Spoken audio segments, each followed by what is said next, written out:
삶에는 논리가 침묵하는 순간들이 있습니다. 당신은 계산하지 않습니다. 분석하지도 않습니다. 그저 느낄 뿐이며 바로 그 순간 당신 안에 아주 오래된 무언가가 앞으로 걸어 나옵니다. 그것은 언어보다 오래되고 이성보다 오래된 본능입니다. 칼 융은 이러한 순간들이 무작위가 아니라고 믿었습니다. 그것은 원형들이 우리가 되어가는 모습을 조용히 형성하는 무의식으로 향하는 문입니다. 지금 당신은 바로 그런 순간 중 하나에 서 있습니다. 당신 앞에는 5마리의 강력한 포식자가 있습니다. 각각은 서로 다른 심리적 힘을 지니고 있습니다. 선과 악의 상징으로서가 아니라 날 것 그대로의 내면 에너지를 반영하는 존재들입니다. 하나를 선택할 때 당신은 그저 동물을 고르는 것이 아닙니다. 당신은 이미 활성화되어 당신의 결정과 감정, 그리고 반응에 영향을 미치고 있는 당신 자신의 일부에 반응하고 있는 것입니다. 이것이 바로 당신이 너무 깊게 생각하지 않아야만 이 테스트가 효과가 있는 이유입니다. 당신의 과제는 간단합니다. 5마리의 포식자를 바라보십시오. 어떤 동물이 가장 먼저 당신의 주의를 끄는지 알아차리십시오. 당신이 좋아하는 동물도 아니고 존경하는 동물도 아닙니다. 기묘하게 익숙하거나 불편하거나 혹은 자석처럼 강렬하게 끌리는 동물을 고르십시오. 융은 무의식이 문장으로 말하지 않는다고 가르쳤습니다. 무의식은 이미지와 상징, 그리고 본능으로 말합니다. 특히 포식자는 우리가 종종 억누르는 힘들을 대변합니다. 힘, 두려움, 욕망, 생존, 그리고 변화 같은 것들입니다. 이러한 에너지는 제거해야 할 문제가 아닙니다. 통합되기를 기다리는 우리 자신의 일부입니다. 여기에 최고의 선택은 없습니다. 오직 정직한 선택만이 있을 뿐입니다. 어떤 사람들은 힘에 끌리고, 어떤 사람들은 비전에, 또 어떤 사람들은 위험이나 통제, 혹은 조용한 회복력에 끌립니다. 당신의 선택은 어떤 내면의 힘이 현재 인정을 요구하고 있는지를 드러냅니다. 의식적으로 인정하든 그렇지 않든 이 영상을 시청하면서 스스로 속도를 늦추십시오. 당신의 신경계를 진정시키십시오. 이것은 단순한 오락이 아닙니다. 이것은 거울입니다. 그리고 거울은 우리가 연기를 멈출 때만 작동합니다. 만약 깊은 심리적 성찰이나 상징적 테스트, 그리고 융의 통찰과 같은 이런 내용이 당신의 마음에 와닿는다면 잠시 시간을 내어 이 영상에 좋아요를 누르고 채널을 구독해 주십시오. 이것은 아직 자신을 찾고 있는, 어쩌면 스스로 알지 못하는 다른 이들에게 이 영상이 닿도록 돕는 일입니다. 자, 이제 선택을 마쳤다면 그 선택을 당신의 의식 속에 부드럽게 간직하십시오.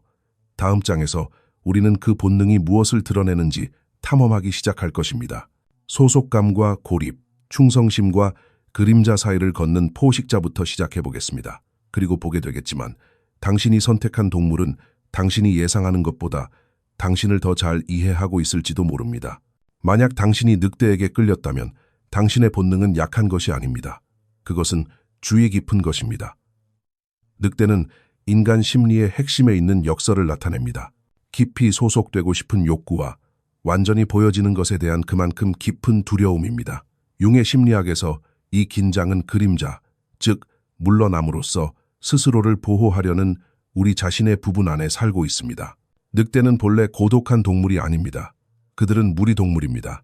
그럼에도 불구하고 그들은 종종 홀로 있는 모습으로 묘사됩니다. 이 모순은 늑대를 선택한 사람들에게 흔히 나타나는 내면의 투쟁을 반영합니다. 당신은 연결을 갈망하지만 오직 안전하다고 느낄 때만 그렇습니다. 당신은 충성심을 강렬하게 중요시하지만 신뢰를 쉽게 주지는 않습니다. 늑대 원형에 이끌리는 사람들은 감정적으로 예리합니다. 당신은 목소리 톤의 변화, 단어 사이의 침묵, 그리고 말하지 않은 의도를 알아차립니다. 당신은 종종 다른 사람들보다 먼저 위험을 감지합니다. 이것은 당신이 불안해서가 아니라 당신의 직관이 고도로 발달했기 때문입니다. 융이라면 당신의 무의식이 끊임없이 감정적 진실을 찾기 위해 주변 환경을 스캔하고 있다고 말했을 것입니다. 하지만 이 강점에는 대가가 따릅니다. 어느 시점이 되면 보호는 고립으로 변합니다. 당신은 아마도 인생의 초기 단계에서 친밀함이 실망이나 배신 혹은 감정적 소진을 가져온다는 것을 배웠을지도 모릅니다. 그래서 도움을 요청하는 대신 당신은 자립적으로 변합니다. 고통을 표현하는 대신 조용히 견뎌냅니다. 여기서 그림자는 공격성이 아니라 감정적 철수입니다. 이것이 늑대가 강력하면서도 외롭게 느껴질 수 있는 이유입니다. 당신은 다른 사람들이 당신의 취약성을 보는 것을 힘들어할 수 있습니다. 당신은 깨닫지 못한 채 사람들의 충성심을 시험할 수도 있습니다. 그리고 신뢰가 깨지면 당신은 맞서 싸우지 않습니다. 그저 거리를 둡니다. 융은 그림자가 무시될 때 사라지는 것이 아니라고 경고했습니다. 그것은 무대 뒤에서 우리의 관계를 형성합니다. 하지만 늑대는 두려움의 상징이 아닙니다. 그것은 본능적 지혜의 상징입니다. 당신의 과제는 독립성을 버리는 것이 아니라 연결이 숨 쉴 수 있을 만큼 방어벽을 조금 부드럽게 만드는 것입니다. 진정한 소속감은 끊임없는 경계를 요구하지 않습니다. 그것은 개방성과 결합된 분별력을 요구합니다. 늑대의 선물은 이것입니다. 당신은 깊고 지속적인 유대를 맺을 능력이 있습니다. 하지만 그것은 감정적 거리를 강함과 혼동하는 것을 멈출 때만 가능합니다. 계속 나아가면서 이 힘과 보호라는 주제가 어떻게 진화하는지 주목하십시오. 다음 장에서 우리는 다른 형태의 힘을 만나게 될 것이기 때문입니다. 숨지 않고 탁 트인 곳에 서서 주의를 집중시키며 고립이 아닌 권위, 그 자체와 씨름하는 힘 말입니다. 늑대가 물러서서 보호한다면 사자는 당당히 서서 보호합니다. 만약 당신이 사자를 선택했다면 당신은 존재감, 권위, 그리고 숨지 않는 힘에 끌린 것입니다. 사자는 부정적인 의미로서의 자아가 아니라 정체성, 의지, 그리고 자기 정의의 중심으로서의 자아라는 원형을 나타냅니다. 융의 심리학에서 자아는 필수적입니다. 그것 없이는 우리는 해체됩니다. 그것이 너무 많으면 우리는 딱딱하게 굳어버립니다. 사자는 존재하기 위해 허락을 구하지 않습니다. 그것은 자연스럽게 공간을 차지합니다. 그리고 이 원형에 공명하는 사람들은 관계나 가족 혹은 직장에서 이끌고 결정하고 무게를 짊어져야 한다는 깊은 책임감을 느끼는 경우가 많습니다. 당신이 항상 통제권을 쥐고 싶어 하는 것은 아니지만 다른 누군가가 나서지 않을 때 불편함을 느낍니다. 당신의 핵심에서 당신은 품위를 중요시합니다. 당신은 당신이 하는 일 때문이 아니라 당신이라는 존재 자체로 존중받기를 원합니다. 당신은 아마도 일찍이 강함이 안전을 가져다 준다는 것을 배웠을 것입니다. 유능하고 자신감 있고 침착한 것이 혼란을 막아준다는 것을 말입니다. 시간이 지나면서 이것은 강력한 페르소나를 형성합니다. 압박 속에서도 침착하고 신뢰할 수 있으며 결단력 있는 모습입니다. 하지만 사자의 그림자는 조용히 나타납니다. 권위 뒤에는 종종 취약성에 대한 두려움이 살고 있습니다. 당신이 강하다면 누가 당신을 잡아줍니까? 당신이 이끈다면 누가 당신의 의심을 봐줍니까? 융은 자아가 경직될 때 붕괴를 두려워하며 그래서 부드러움, 불확실성, 그리고 감정적 노출에 저항한다고 관찰했습니다. 당신은 도움을 요청하는데 어려움을 겪을 수 있습니다. 혼란이나 약함을 인정하는 것을, 심지어 스스로에게조차 불편해할 수 있습니다. 그리고 때로는 강한 상태를 유지하려는 욕구가 더 깊은 감정적 연결로부터 당신을 멀어지게 할 수 있습니다. 감정이 없어서가 아니라 감정을 표면으로 드러내면 통제력을 잃을까 두렵기 때문입니다. 사자의 그림자는 잔인함이 아닙니다. 그것은 지휘라는 가면을 쓴 외로움입니다. 그러나 통합될 때 사자는 지배보다 더 위대한 무언가가 됩니다. 진정한 권위는 통제에서 오는 것이 아니라 내면의 정렬에서 옵니다. 당신이 스스로 인간적이고 불완전하며 불확실하고 감정적으로 현존하도록 허용할 때 당신의 힘은 무겁기보다 자석처럼 사람을 끌어당기게 됩니다. 사람들은 따라야 해서가 아니라 신뢰하기 때문에 따르게 됩니다. 사자의 교훈은 단순하지만 까다롭습니다. 힘은 더 이상 자신을 증명할 필요가 없을 때 가장 안정적이라는 것입니다.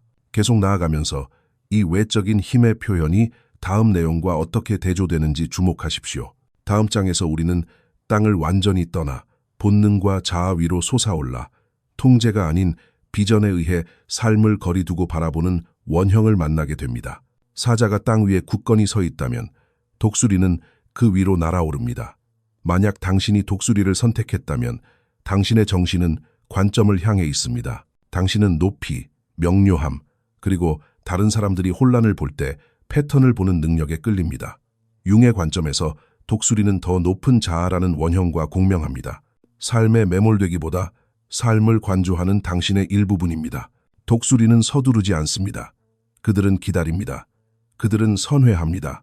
그리고 그들이 행동할 때는 정확성을 가지고 움직입니다.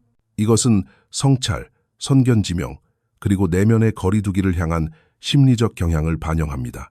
당신은 종종 다른 사람들이 감정적으로 반응하고 있을 때 상황을 분석하며 마치 자신의 삶을 위해서 내려다보는 것처럼 느낄 수 있습니다. 이것은 당신에게 강력한 선물인 통찰력을 줍니다. 당신은 사태가 닥치기 훨씬 전부터 상황이 어디로 향하는지 감지할 가능성이 높습니다. 당신은 장기적인 결과, 말하지 않은 역학관계, 그리고 숨겨진 동기를 알아차립니다. 다른 사람들이 지금 무엇을 해야 하냐고 물을 때 당신은 이미 이것이 어디로 이어질지를 묻고 있습니다. 융은 이것을 강력한 직관 기능, 즉 단계가 아닌 이미지로 움직이는 마음이라고 묘사했습니다. 하지만 모든 고도에는 그만한 대가가 따릅니다. 높이 올라갈수록 땅에서는 멀어집니다. 감정, 즉흥성, 그리고 취약성은 덜 접근 가능하게 느껴질 수 있습니다. 당신은 현재 순간에 완전히 거주하는데 어려움을 겪을 수 있습니다. 당신의 일부가 항상 관찰하고 평가하고 예측하고 있기 때문입니다. 다른 사람들은 당신을 침착하거나 현명하거나 혹은 초연하다고 볼 수 있습니다. 때로는 이 모든 것이 동시에 보일 수도 있습니다. 독수리의 그림자는 감정적 거리감입니다. 당신이 느끼지 못해서가 아니라 깊게 느끼는 것이 시야를 흐리게 할 수 있기 때문입니다. 당신은 감정 속으로 너무 깊이 내려가면 명료함을 잃을까 두려워할 수 있습니다. 그래서 당신은 위에 머무르며 안전하고 침착하고 약간은 홀로 있습니다. 이것은 조용한 외로움을 만들어낼 수 있습니다. 당신은 타인을 잘 이해하지만 정작 자신은 오해받는다고 느낍니다. 당신은 모든 사람이 들을 준비가 되지 않았기에 공유하기 어려운 진실들을 봅니다. 융은 연결 없는 의식은 그것이 정확할 때조차 고립을 초래할 수 있다고 경고했습니다. 독수리의 과제는 비전을 버리는 것이 아니라 착륙하는 것입니다. 진정한 지혜는 관점 안에만 살지 않습니다. 그것은 현존 안에 삽니다. 통찰력이 감정의 뿌리를 내릴 때 그것은 관찰이 아닌 지침이 됩니다. 비전이 취약성과 만날 때 그것은 인간적인 것이 됩니다. 계속 나아가면서 여정은 다시 전환됩니다. 다음 장에서 우리는 하늘을 떠나 생각보다 훨씬 오래된 무언가로 내려갑니다.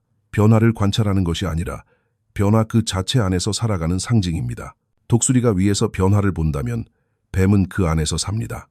뱀을 선택하는 것은 좀처럼 편안한 일이 아니며 바로 그것이 핵심입니다.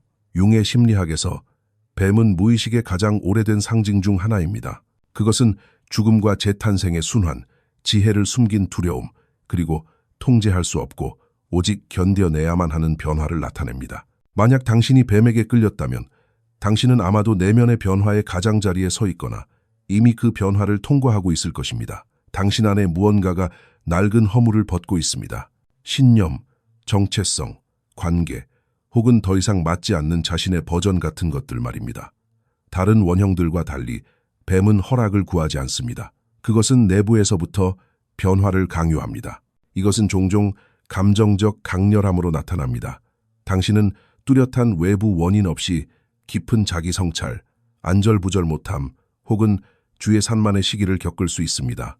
융은 무의식이 통합을 추진할 때 종종 불편함을 통해 그렇게 한다고 믿었습니다.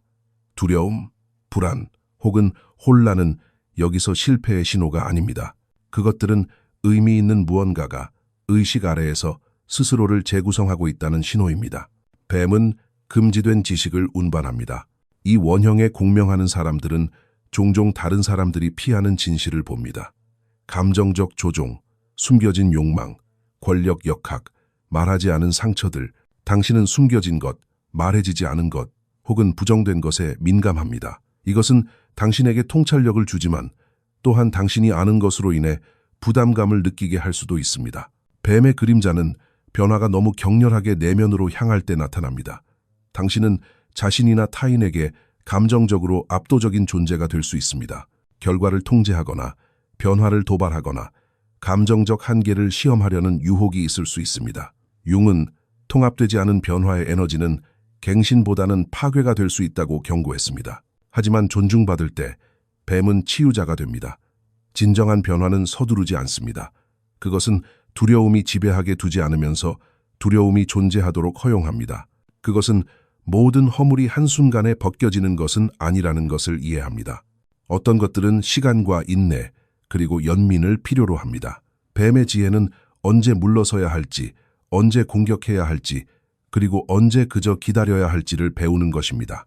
당신의 과제는 두려움에서 도망치는 것이 아니라 그것에 귀 기울이는 것입니다. 두려움은 종종 당신의 의식이 피하는 메시지를 담고 있습니다. 당신이 저항을 멈출 때 두려움은 도끼를 잃고 지침이 됩니다. 마지막 원형에 다가가면서 에너지가 다시 한번 어떻게 변화하는지 주목하십시오. 다음 장에서 우리는 조용히 변화하거나 인내하며 관찰하는 힘이 아니라 존재감과 열정, 그리고 날 것 그대로의 생명으로 타오르는 힘을 만나게 됩니다. 뱀이 침묵 속에서 변태한다면 호랑이는 존재감을 통해 변태합니다. 호랑이를 선택했다는 것은 당신의 정신이 혼란이 아닌 강렬함, 즉 생명력에 의해 움직인다는 뜻입니다. 호랑이는 날것의 활력, 감정의 불꽃, 그리고 순간에 완전히 거주하는 용기를 나타냅니다. 융의 관점에서 이 원형은 본능 그 자체와 밀접하게 연결되어 있습니다. 언어가 나타나기 전에 무엇을 원하는지 아는 정신의 그 부분 말입니다. 호랑이는 주저하지 않습니다. 그것은 전략보다는 감각에 이끌려 확신을 가지고 움직입니다. 만약 당신이 이 에너지에 공명한다면 당신은 아마도 감정을 생생하게 경험할 것입니다. 열정, 분노, 욕망, 기쁨, 이 중 어느 것도 당신을 조용히 지나가지 않습니다. 당신은 생각이 아니라 몸으로 삶을 느낍니다. 융은 본능을 억압하는 것이 신경증으로 이어진다고 믿었습니다. 호랑이는 살아있음이 통제되어야 할 대상이 아니라 존중받아야 할 대상임을 우리에게 상기시킵니다. 이 원형은 용기를 가져다 줍니다. 당신은 다른 사람들이 얼어붙을 때 행동하고 다른 사람들이 침묵할 때 말하며 반쯤 깨어 사는 것보다 감정적 노출의 위험을 감수하는 사람일 수 있습니다. 이 에너지에는 진정성이 있으며 타인의 편안함을 위해 자신을 무감각하게 만들기를 거부하는 태도가 있습니다. 하지만 통합되지 않은 강렬함은 태워버릴 수 있습니다. 호랑이의 그림자는 충동이 성찰을 대체할 때 나타납니다. 당신은 인내심, 감정 조절 또는 장기적인 일관성의 어려움을 겪을 수 있습니다. 분노는 빠르게 타오를 수 있습니다. 열정은 탈진으로 변할 수 있습니다. 융은 의식 없는 본능은 자아를 섬기기보다 자아를 삼켜버릴 수 있다고 경고했습니다. 호랑이의 과제는 억압이 아닙니다. 그것은 숙달입니다. 진정한 힘은 불꽃을 잃는 것이 아니라 자신이나 주변 사람들을 파괴하지 않으면서 그 불꽃을 운반하는 법을 배우는 것입니다. 본능이 자각에 의해 인도될 때 그것은 혼란이 아닌 활력이 되며 공격성이 아닌 용기가 됩니다. 이 테스트가 끝나가면서 필수적인 한 가지를 기억하십시오. 그 어떤 원형도 당신을 완전히 정의하지는 않습니다. 융은 심리적 건강이 균형에서 온다고 믿었습니다. 지금 당신의 내면 세계를 어떤 힘이 지배하고 있는지, 그리고 어떤 힘들이 방치되었는지를 인식하는 것에서 말입니다. 당신이 선택한 동물은 당신에게 꼬리표를 붙이는 것이 아닙니다. 그것은 현재 당신의 선택과 관계, 그리고 반응을 형성하고 있는 에너지를 드러낼 뿐입니다. 그리고 그 에너지는 변할 수 있습니다. 만약 이 성찰이 당신에게 울림을 주었다면 이 채널에서 더 많은 상징적 테스트와 심리적 통찰을 탐험해 보십시오. 구독하고 영상의 좋아요를 누르고 내면으로의 여정을 계속하십시오. 자신을 이해하는 것은 목적지가 아니라 본능과 자각 사이의 평생에 걸친 대화이기 때문입니다. 그리고 때로는 시작하기 위해 필요한 것은 단 하나의 선택뿐입니다.